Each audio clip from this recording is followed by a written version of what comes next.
बिस्मिल्लाहिर्रहमानिर्रहीम और अस्सलाम वालेकुम।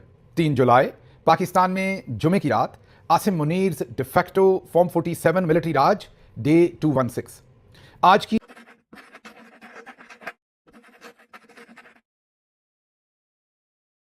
अहम तरीन खबरों की तरफ जाने से पहले आपको ज़रूरी इत्तला देनी है कि कल मतलब 4 जुलाई बरोज़ हफ्ता दोपहर 2 बजे एक सेशन हो रहा है, एक सेमिनार हो रहा है, एक क्वेश्चन आंसर सेशन आप उसे कह लीजिए, इंटरैक्टिव सेशन कह लीजिए, जिसमें मैं भी बातचीत करूंगा, मैं भी मौजूद हूँगा, डॉक्टर मोईद पीरज़ादा होंगे, कासिम सूरी साहब होंगे और सजाद बरकी होंगे। ये एग्जैक्टली जो अमरीकी रियासत फ्लोरिडा का शहर ओरलैंडो है, जहाँ पर इस वक्त डॉक्टर्स की जो तंजीम अपना है उसकी एनुअल मीटिंग जारी है। वो मीटिंग हो रही है रोजन क्रीक जो रिजॉर्ट है उस पर। उसके अंदर तो अपना जो है वो, क्योंकि कहते हैं कि हम ए पोलिटिकल हैं, हम पॉलिटिकल एक्टिविटीज़ में नहीं जा सकते, इसलिए वहाँ तो ये वेन्यू नहीं मिला, लेकिन उसके बाहर बिल्कुल ही मेरा ख्याल 4-5 मिनट की ड्राइव पर ये वेन्यू है ये 14747 हैप्पी लेन ओरलैंडो फ्लोरिडा और जिप कोड है 32824। ये जो रोजन क्रीक जहाँ पर अपना का कन्वेंशन हो रहा है उससे मेरा ख्याल है 5 मिनट की ड्राइव है।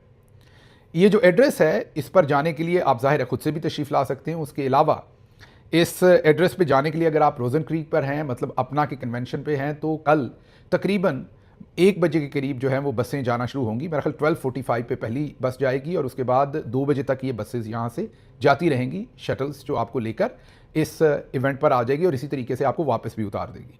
है ये सिर्फ 5 मिनट की ड्राइव। मैंने आपको पहले ही बता दिया कि अपना वहाँ पर ये फैसिलिटी नहीं देता या होने देता, क्योंकि वो ये समझते हैं कि वो एक ऐसी तंजीम है जो ए पोलिटिकल है, वो किसी पॉलिटिकल पार्टी की बात नहीं करना चाहते। हालांकि ये सेशन भी ए पोलिटिकल ही है, कोई पॉलिटिकल पार्टी का नहीं है। इसमें ह्यूमन राइट्स की बात होगी, डेमोक्रेसी की बात होगी, बहरहाल वो एक अलग बहस है।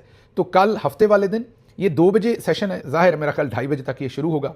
आपसे मुलाकात होगी, मैं भी वहाँ हूँगा, मोईद पीरज़ादा भी होंगे, कासिम सूरी भी होंगे, सजाद बरकी भी होंगे, तो आपसे इंटरेक्शन भी होगी, सवालात और जवाबात भी एक दूसरे को होंगे। तो कल ज़रूर तशरीफ़ लाइएगा, आपसे वहाँ मुलाकात होगी। अब चलते हैं ज़रा आज की खबरों की तरफ। आज की सबसे बड़ी अपडेट 2 है। एक तो अली खामेनाई साहब का जनाजा, जो सुप्रीम लीडर की शहादत हुई थी, उस पर हमने बात करनी है। दूसरा, इसहाक डार साहब वाला केस जो है वो भी अब खुलकर ISI ने अपने असासे लॉन्च कर दिए हैं और कहा है कि वो इस्तीफ़ा दें। और तीसरा, आज जो सबसे पहले जिस पर बात करते हैं वो तहरीक लब्बैक एक दफ़ा फिर सड़कों पर आई है और बड़ी तादाद में आई है और अचानक से निकल आई है। और there is a method behind this whole madness. ये क्या हो रहा है ये डिटेल से आपको सबसे पहले बताते हैं। आपको पता है चंद दिन पहले एक डॉक्यूमेंट्री जारी की, शायद 10 मुहर्रम को जियो टीवी ने, सफ़र इश्क गालिबन इस तरह का कोई नाम था उस डॉक्यूमेंट्री का, जिसमें हमारे आखिरी नबी मोहम्मद मुस्तफ़ा सल्लल्लाहु अलैहि वसल्लम की शबी जो है वो डिपिक्ट की गई, दिखाई गई। उसके ऊपर लोगों का बहुत ज़्यादा गम गुस्सा आया। उलमा ने उसके ऊपर बहुत सख्त उसकी मजम्मत भी की। शुरू में तो जियो को समझ नहीं आई, वो उसकी मजम्मत करते रहे, डिस्टेंस करते रहे इस सारे मामले से कि ये है कि आप लोग क्यों इतना शोर मचा रहे हैं।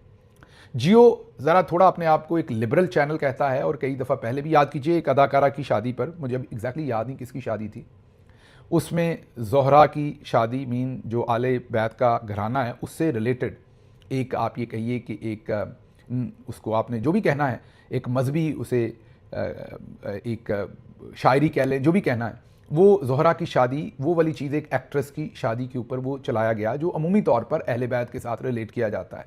तब भी गमो गुस्सा दिखाया गया था और जियो के बारे में लोगों ने बहुत ही ज़्यादा डिसअपॉइंटमेंट का मुजाहरा किया था। उसके बाद ये इवेंट अब हुआ।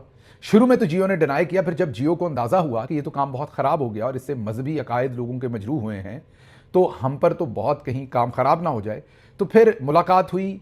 ISI, ISPR, मौजूदा हुकूमत, जियो टीवी के मालकान, इन सब ने ये फैसला किया कि अब इसमें से बचने के लिए फौरी पैमरा को कहें कि हमें बैन कर दें। तो बेसिकली जियो टीवी ने खुद ही कह के अपने आप को 15 दिन के लिए बैन करवा लिया और पैमरा ने बैन कर दिया फ़ौरन। और साथ ही जियो टीवी ने ऐलान किया कि हम अपनी ऑनलाइन ट्रांसमिशन यूट्यूब वगैरह जो है वो भी बंद कर देंगे ताकि ये मामला ठंडा हो जाए। ये बैकग्राउंड तो आपको पता है। अब उसके लिए जो ट्वीट्स हुए पाकिस्तान में, ISI ने, MI ने, सब ने वो फ़ोन कर करके, ISPR ने वो ट्वीट भी लोगों से डिलीट करवाए और कहा कि जियो के हक में ट्वीट करें। अच्छा, मेरी पोजीशन इस पर बड़ी वाज़ेह है। पहले दिन ही मैंने कहा था कि जियो ने क्योंकि माफ़ी मांग ली, वैसे माफ़ी मांगने के बावजूद जियो दोबारा भी ऐसी गलतियां करेगा क्योंकि वो अपने आप को मुबर्रा समझते हैं। जैसे पाकिस्तान के मिलिट्री जर्नल्स को ये खब्त है ना, जियो को भी ये खब्त था और है कि हम ही बनाते हैं और हम ही गिराते हैं। उन्हें लगता है कि नैरेटिव हमसे बेहतर कोई नहीं बना सकता। उनके मालकान को ये लगता है कि हमारे पास जो चंद लोग हैं या हम लोग जो हैं, हमारा जो घराना है, हमारा जो टीवी चैनल है, हम किसी को किसी का इमेज बना सकते हैं, किसी का बिगाड़ सकते हैं। इसमें कोई शक नहीं कि बड़ा मीडिया हाउस है और काफ़ी हद तक वो कामयाब भी होते हैं। लेकिन अब थोड़ा सा जो पार का इस टाइम स्ट्रक्चर है मीडिया का, वो चेंज हुआ है सोशल मीडिया के आने की वजह से। अब जियो टीवी का मसला ये बना है कि उन्होंने इस सारे मामले के अंदर कोशिश ये की है, इस सारे मामले के अंदर उन्होंने दोबारा से कि वो नीवे नीवे होकर इसमें से बच जाए। और फिर जाहिर है 15 दिन के बाद तो पाकिस्तानी अवाम बहुत ज़्यादा, आपको पता है कि जज्बाती है, 15 दिन के बाद सब कुछ भूल जाएंगे। तो मेरी इसमें पोजीशन बड़ी क्लियर है।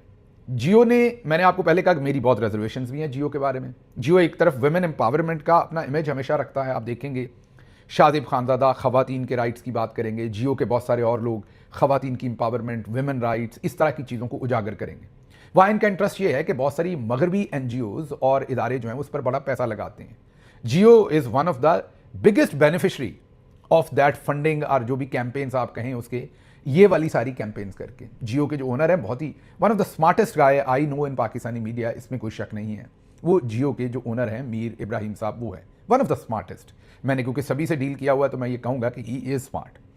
तो उनको पता है कि वेस्ट को, ईस्ट को, सबको कैसे खुश रखना है, तो वो ऐसी कैंपेन करते हैं। लेकिन दूसरी तरफ आप देखेंगे कि मुखालफिन जो अपने होंगे उनकी किरदार कशी, ख़वातीन के ऊपर हमले, गंदे हमले, मीन जो नून लीग की जहनीत है, दूसरी तरफ जियो वो वाले काम भी करता है।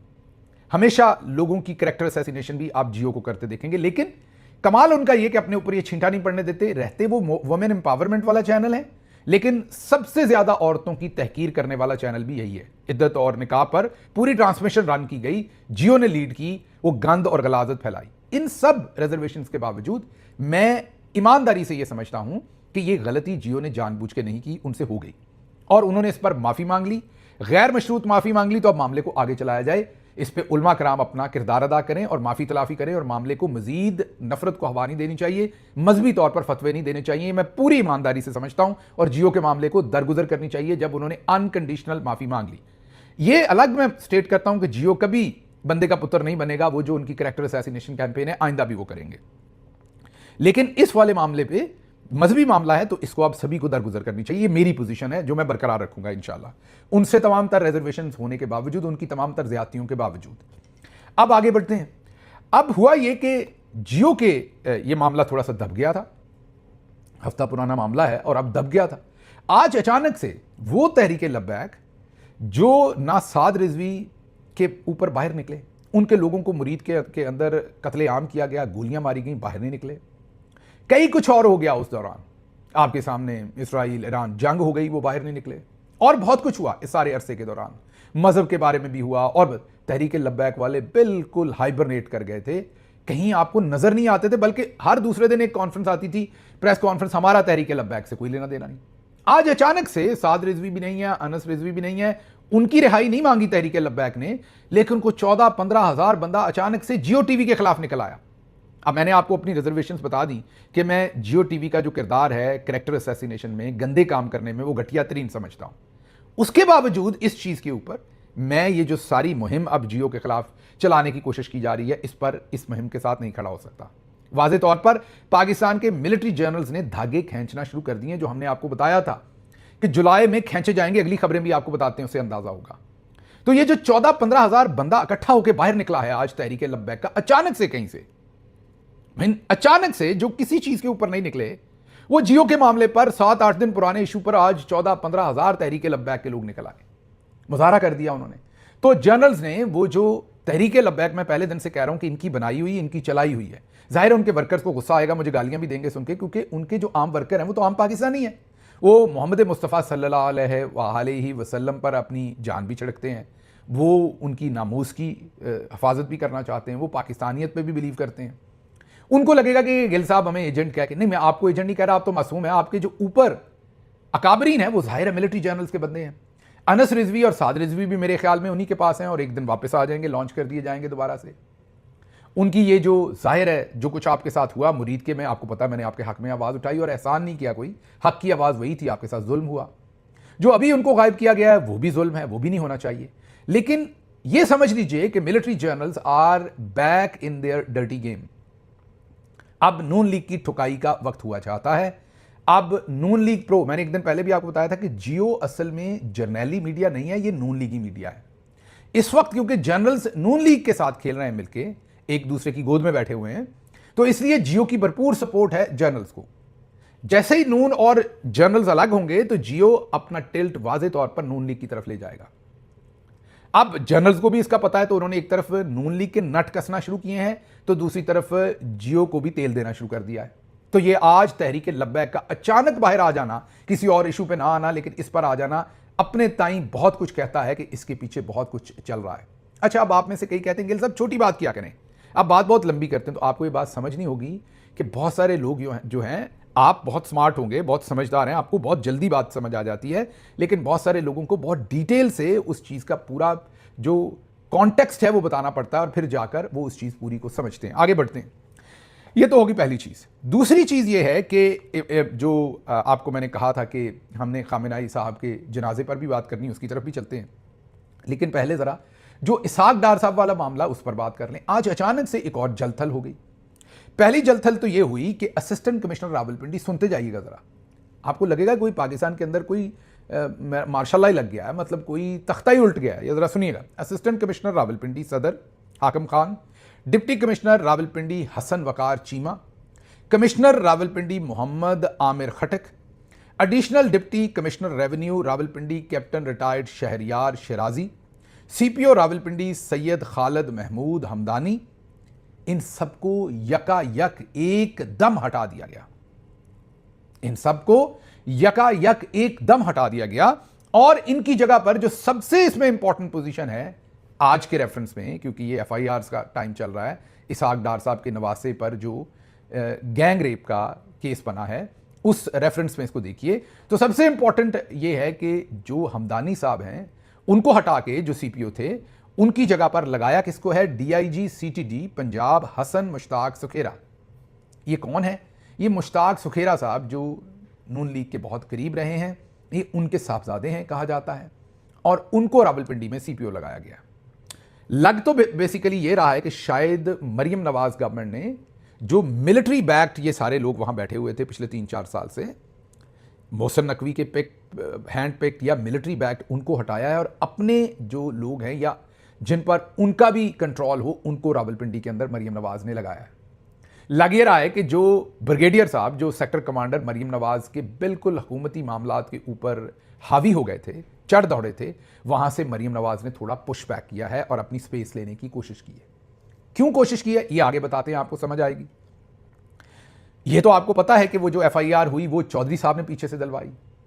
चौधरी साहब ने वहां के जो पुलिस वाले थे उनको कह के जबरदस्ती रात के वक्त एसएचओ को जज के घर भेज दिया। जज ने दरवाजा नहीं खोला तो जबरदस्ती पुलिस वाले जज के घर घुस गए।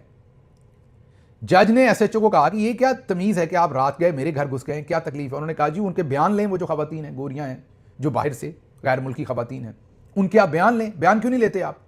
जज ने कहा कि मेरा दिल करेगा तो लूंगा, आप मेरे घर में कैसे आ सकते हैं? जज ने कंप्लेन की, एफआईआर भी शायद दर्ज करवाने की कोशिश की है या करवाई है जज ने उस एसएचओ के खिलाफ। एसएचओ भी सस्पेंड हुआ, लेकिन पीछे से चौधरी ने चाबी दी हुई थी, एसएचओ जा जज के घर घुसा कि इन खवातीन की एफआईआर तो हो गई, इनके बयान भी लें।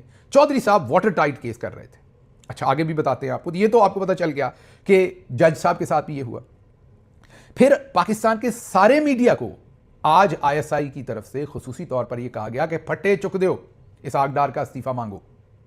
यह मैं कम से कम 3 बड़े चैनल्स के मोतबर लोगों से बात करने के बाद आपको बता रहा हूं कि पाकिस्तान के अंदर मीडिया को ये आईएसआई की तरफ से, ये आईएसपीआर की तरफ से कहा गया कि इसहाक डार वाले केस को डाई डाउन मत होने दे, फटे चुक दें, क्रिप्टो के अंदर ना छुपने दें इस केस को।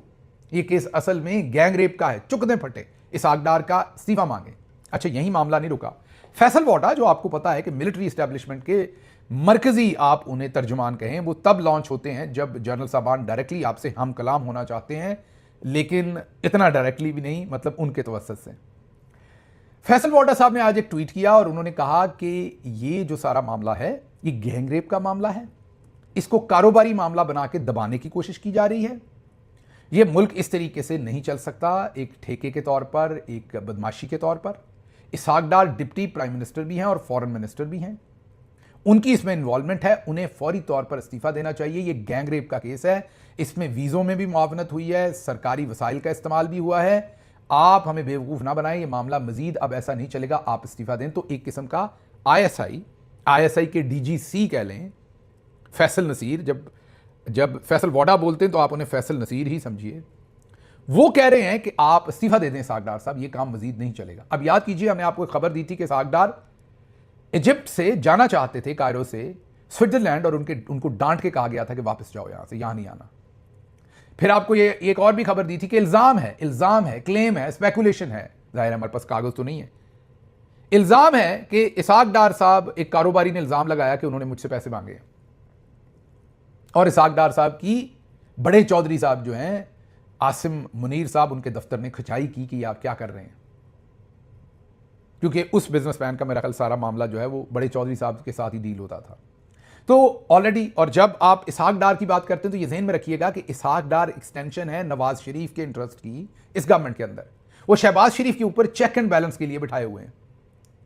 आगे चलते हैं अब इसमें, तो फैसल वाडा साहब खुल के आगे, तो यहां से आप ये समझ लीजिए कि आईएसआई खुल के आगे एक और वकील जिनके बारे में यह तासुर है, यह समझा जाता है कि वो आईएसआई के टाउट वकील हैं, अली इशफाक साहब। उनके बारे में आपको पता है कि पूरा पाकिस्तान यही गुमान करता है, तासुर है, ख्याल है, ओपिनियन है कि वो आईएसआई के टाउट वकील हैं, और हर उस केस में लोग समझते हैं कि वो आते हैं जहां आईएसआई उन्हें छोड़ती है। वो कहते हैं कि 2 खवातीन का मजिस्ट्रेट की अदालत में रिकॉर्ड करदा बयान इंतहाई रोंगटे खड़े करने वाला है, खासकर जो खातून वेनेजुएला की शहरी और मुतासरा फरीक है। सिंगापुर, क्रिप्टो, इस्लामाबाद, नथिया गली, लाहौर का बंगला, इंस्टाग्राम प्रोफाइल, खानदानी तस्वीर, एलॉन मस्क की कंपनी में इन्वेस्टमेंट डील, लड़कियों का रो रो कर बयान, वीडियो रिकॉर्डिंग, लाइव लोकेशन, अदालती पेशी में कौन लोग पेश हुए, असल किरदार इस वक्त कहां हैं, पुलिस का शुरू से अब तक का किरदार, इस हद तक इंतजामी बदनीयती, बेशुमार हकायक खुद को सामने ले आएंगे। अब आपने ये स्टेटमेंट स्क्रीन पर देखनी है गौर से। ये वकील की ट्वीट नहीं है, ये एक किस्म की मीडिया ट्रायल है, ये मीडिया की ट्वीट है। आप एक एक लफ्ज़ को ज़रा तोलें जो इसमें लिखा हुआ है, ये जो जिनके बारे में तासुर है कि आईएसआई के टाउट हैं, अली इशफाक साहब। सिंगापुर, मतलब एक एक चीज़, ये इंटेलिजेंस एजेंसी के अलावा ये इस तरह से ताना बाना कोई नहीं जोड़ेगा। एक किस्म की ये धमकी है, ये एक किस्म का हेड्सअप है कि हमारे पास आपके खिलाफ क्या कुछ है। ये ट्रेल है पूरी इस इवेंट की। ये जाहिर है इनको कहीं से वो जो इनपुट मिली है उसके बाद ही ये हुआ है। ख्याल हमारा, ये मेरा ओपिनियन है, मेरा तज्जिया है इस पर। मुझे तो ये लगता है, मेरा ओपिनियन है कि ये उन्होंने लिख के दिया कि ले बच्चे ये ट्वीट कर दे। तो सिंगापुर, मैं दोबारा पढ़ूंगा, आई नो कि आप बोर होंगे, लेकिन ये ट्वीट को गौर से देखें, ये ना सोचें किसने किया है, ये इंपॉर्टेंट नहीं है, क्योंकि मैं भी इनको टाउट ही समझता हूं आईएसआई का, ये इंपॉर्टेंट नहीं है। लेकिन आप लफ्ज पढ़ें कि आईएसआई क्या मैसेज देना चाहती है डार और नवाज शरीफ को। सिंगापुर, क्रिप्टो, इस्लामाबाद, नथिया गली, लाहौर का बंगला, इंस्टाग्राम प्रोफाइल, खानदानी तस्वीर, एलॉन मस्क की कंपनी में इन्वेस्टमेंट, लड़कियों का रो रो कर बयान, वीडियो रिकॉर्डिंग, जर्नल्स ये बता रहे हैं ये सब कुछ है हमारे पास, लाइव लोकेशन ये भी है हमारे पास, अदालती पेशी में कौन लोग पेश हुए ये भी है हमारे पास, असल किरदार इस वक्त कहां है हमें यह भी पता है वो कहां है, पुलिस का अब तक का किरदार हमें यह भी पता है पुलिस को आपने इन्फ्लुएंस किया हुआ है, बदनीयती, जर्नल्स ये वाज़े पैगाम दे रहे हैं कि हमारी मान जाएं जो हम आपसे मांग रहे हैं, ना मांगे तो ये सब कुछ है, आपको तुन के रख देंगे। तो ये दूसरा पैगाम है।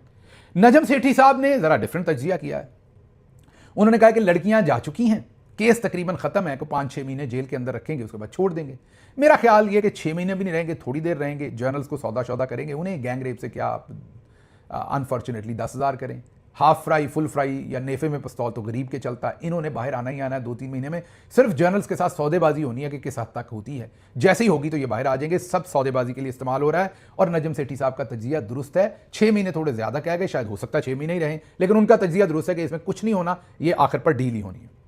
अलीम खान साहब का इसमें बयान बड़ा इंटरेस्टिंग है। वो कहते हैं हो सकता है कश्मीर में हुकूमत बनाने के लिए हमें किसी पार्टी की भी जरूरत ना पड़े। ये कल ही बताया था आपको कि वो एक गरम गरम आलू हाथ पे रखा है हथेली पर, ताकि हथेली जल जाए।